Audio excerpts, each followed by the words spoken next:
lo te ko in pe ya hun ta ri phok na ri choi moi na ri sam ve la khian kan le ma choi moi na kan sa ro to ama sa tua nin hin kan le na te ve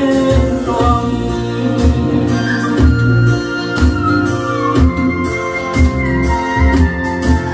Jerusalem har ko tui moi chu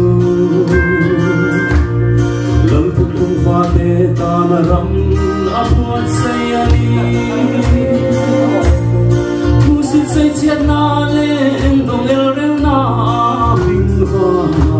tu al zong te chu veram no hiam no ka fa kin kan la le na fam na ri choi moi na ri za ve la khian kan le ma choi moi na ha thar ka sa ro to ama sa tua nin hi bin kan le na de to am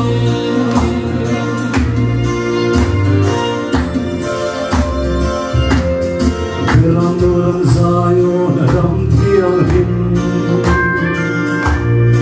angel va te le serafim te tualan chaya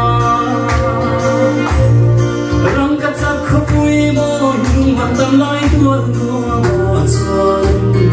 kan le za hun chuan cha tuan in bimin lal lung me ma kan oi to ang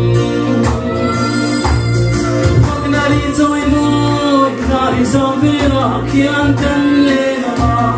choi moi na ha thar ka sa ro to ama cha tuan in bimin kan le na de to ang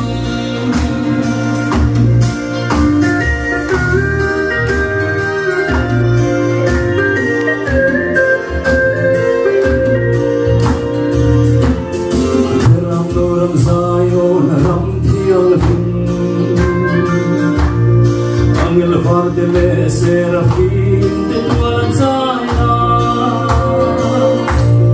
rang ka chak khopui mo lung man tam lai tuan nuwa ma chuan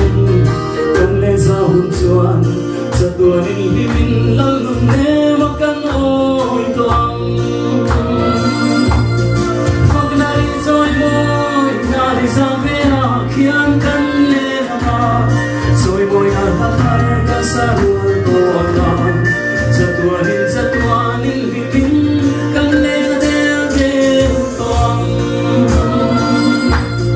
phok na ri choi moi na ri za ve la khian kan le ma